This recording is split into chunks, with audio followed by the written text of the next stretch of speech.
Hello everyone, स्वागत है आपका एक और नई वीडियो में। और इस वीडियो में हम देखने वाले हैं यार web design issues and principles of web design. यार क्या क्या इश्यूज होते हैं, क्या प्रिंसिपल्स हैं वेब डिज़ाइन के, ये आज इस वीडियो में हम कवर करने वाले हैं। तो वीडियो को एंड तक ज़रूर देखना है और वीडियो पसंद आती है तो वीडियो को लाइक एंड चैनल को सब्सक्राइब कर लेना ताकि ऐसी ही वीडियोस आपको मिलती रहे। तो चलिए शुरू करते हैं। Web design issues are the problems और challenges that affect the usability, performance, accessibility and effectiveness of a website.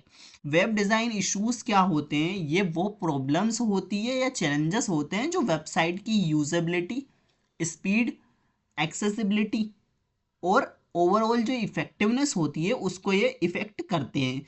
अगर ये इशू हो जाते हैं तो यूज़र एक्सपीरियंस खराब हो जाता है। अब हम समझते हैं वन बाय वन क्या क्या इश्यूज आते हैं। पहला होता है हमारा usability issue. Poor navigation structure, confusing layout और unclear manners, too many clicks to reach information, inconsistent design cross pages.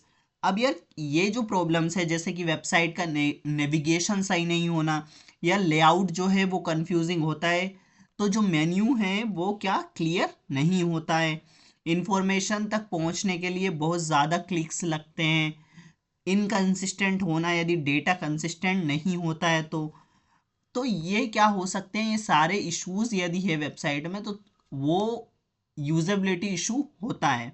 Okay, impact क्या होगा इससे? User leave the website quickly, high bounce rate. इससे क्या होगा कि जो यूजर है वो वेबसाइट जल्दी छोड़ देता है, बाउंस रेट जो है उसका हाई हो जाता है, यूजर को वेबसाइट यूज करने में इंटरेस्ट नहीं आता है। सेकंड होता है हमारा accessibility issue. Website not usable by visually और फिजिकली इम्पेयर्ड यूजर्स। अब एक्सेसिबिलिटी इशू मतलब सबके लिए जो वेबसाइट है वो यूजेबल ना हो पाना। जैसे वेबसाइट जो है वो विजुअली या फिजिकली डिसेबल्ड यूजर्स जो है वो वेबसाइट को यूज नहीं कर पाते हैं। Missing alt text for images, यानी कि इमेजेस में जो अल्ट टेक्स्ट मिसिंग होना। पुअर कीबोर्ड नेविगेशन, जो कीबोर्ड है उससे प्रॉपर नेविगेशन नहीं होती है यदि। लो कलर कंट्रास्ट, टेक्स्ट और बैकग्राउंड का कलर कंट्रास्ट कम होना, तो इन्हें हम क्या बोलेंगे? एक्सेसिबिलिटी इशू बोलेंगे। क्या इम्पेक्ट हो सकता है? वेबसाइट जो है वो क्या, वेबसाइट WCAG कम एक्सेसिबिलिटी स्टैंडर्ड को फॉलो यदि नहीं करती है, या फिर कुछ यूजर्स कंप्लीटली एक्सक्लूड हो जाते हैं, या लीगल और एथिकल प्रॉब्लम भी हो सकती है वेबसाइट में। थर्ड होता है हमारा performance issue. So slow page loading time, large images and unoptimise media, too many script and animation. अब परफॉर्मेंस इशू में क्या है कि स्पीड और जो लोडिंग प्रॉब्लम होती है वो होती है। जैसे वेबसाइट स्लो लोड हो रही हो यदि, लार्ज साइज इमेजेस और अनऑप्टिमाइज मीडिया यूज़ किया जाता है, बहुत ज़्यादा स्क्रिप्ट और एनिमेशन यदि यूज़ होता है तो वो क्या इम्पैक्ट हो सकता है इसका? इम्पैक्ट है कि यूजर जो है वो स्लो वेबसाइट को अबेंडन कर देता है, एसईओ रैंकिंग डाउन हो जाती है एंड ओवरऑल जो वेबसाइट परफॉर्मेंस है वो खराब हो जाता है। फोर्थ है हमारा compatibility issue. Website not working properly on different browsers. अब कंपेटेबिलिटी इशू का मतलब होता है कि हर डिवाइस या ब्राउजर पर सही काम करे जो भी वेबसाइट है वो। जो वेबसाइट है वो अलग अलग ब्राउज़र्स जैसे कि हमारा क्रोम, फायरफॉक्स, एज, सफारी, इन सब पर प्रॉपरली काम करना चाहिए। यदि वो नहीं करती है तो कंपेटेबिलिटी इशू होता है।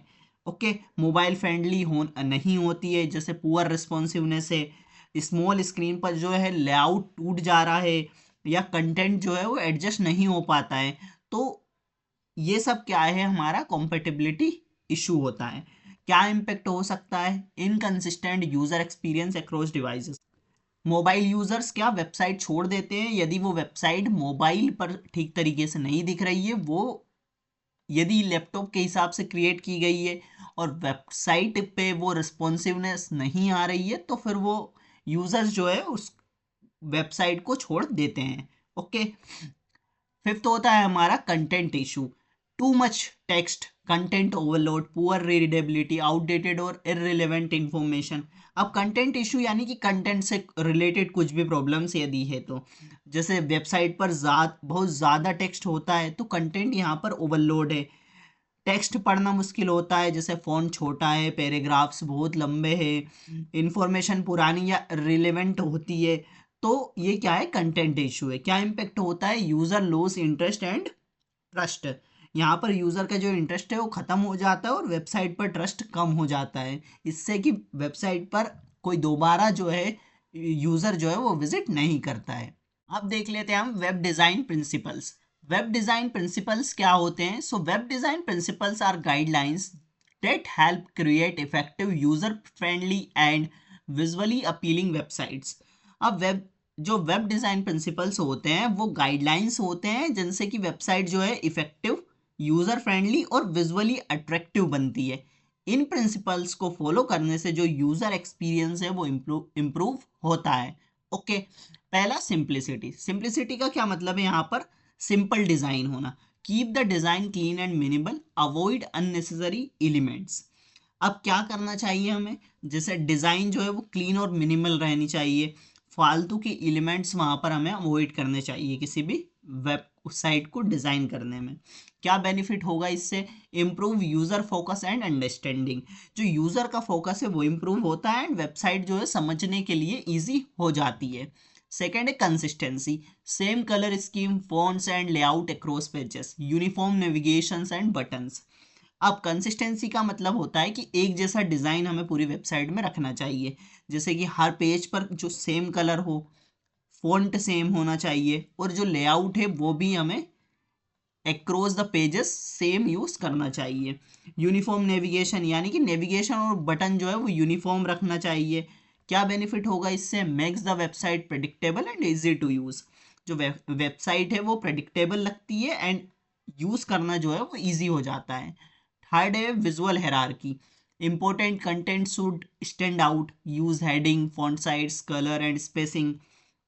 तो विजुअल हायरार्की मतलब इंपॉर्टेंट चीज़ों पर यहाँ पर हमें फोकस करना चाहिए, जैसे इंपॉर्टेंट कंटेंट को हाईलाइट कर दो, हेडिंग्स हो गई, फॉन्ट साइज हो गया, कलर और स्पेसिंग का वहाँ पर हमें यूज़ करना चाहिए। क्या बेनिफिट होगा इससे? यूज़र का जो अटेंशन है वो सही डायरेक्शन में गाइड होता है इससे। फोर्थ होता है हमारा balance. Proper distribution of element on the page, it can be symmetrical और एसिमेट्रिकल। बैलेंस का मतलब यानी कि पेज का जो प्रॉपर बैलेंस है वो हमें रखना चाहिए, यानी कि पेज पर एलिमेंट का सही डिस्ट्रीब्यूशन होना चाहिए। सिमेट्रिकल और एसिमेट्रिकल बैलेंस यूज़ हो सकता है। क्या बेनिफिट होगा इससे? क्रिएट विजुअल स्टेबिलिटी, यानी कि जो वेबसाइट है वो स्टेबल और अट्रैक्टिव लगती है। फिफ्थ है हमारा contrast. Clear contrast between text and background, it highlights important elements. Contrast मतलब टेक्स्ट और बैकग्राउंड का फर्क नहीं होना चाहिए। ओके, जैसे टेक्स्ट और बैकग्राउंड के बीच में क्लियर कॉन्ट्रास्ट हमें रखना चाहिए, इंपॉर्टेंट एलिमेंट्स को हाईलाइट कर देना चाहिए। इससे क्या बेनिफिट होगा कि जो रीडेबिलिटी और एक्सेसिबिलिटी है वो इम्प्रूव होती है। सिक्स्थ होता है हमारा alignment. Proper placement of text and images, it avoid random positioning. अब अलाइनमेंट का मतलब है कि प्रॉपर प्लेसमेंट होना चाहिए, यानी कि टेक्स्ट और इमेजेस को प्रॉपर अलाइन करो। ओके, रैंडम प्लेसमेंट वहाँ पर अवॉइड करो, जिससे कि वेबसाइट क्लियर दिखनी चाहिए। एंड क्या बेनिफिट होगा इससे? सो डिज़ाइन ऑर्गेनाइज्ड और प्रोफेशनल यहाँ पर दिखेगा। ओके, सेवंथ होता है navigation. Simple and clear manners, easy to locate information. Navigation का मतलब है इजी मूवमेंट, जहाँ पर हम मेन्यू जो है वो सिंपल और क्लियर रखेंगे एंड जो इंफॉर्मेशन है वो हमें आसानी से मिलनी चाहिए। ओके, इससे बेनिफिट ये होगा कि यूज़र एक्सपीरियंस जो है वो बेटर होता है। ओके, वेबसाइट जो है प्रोफेशनल दिखती है।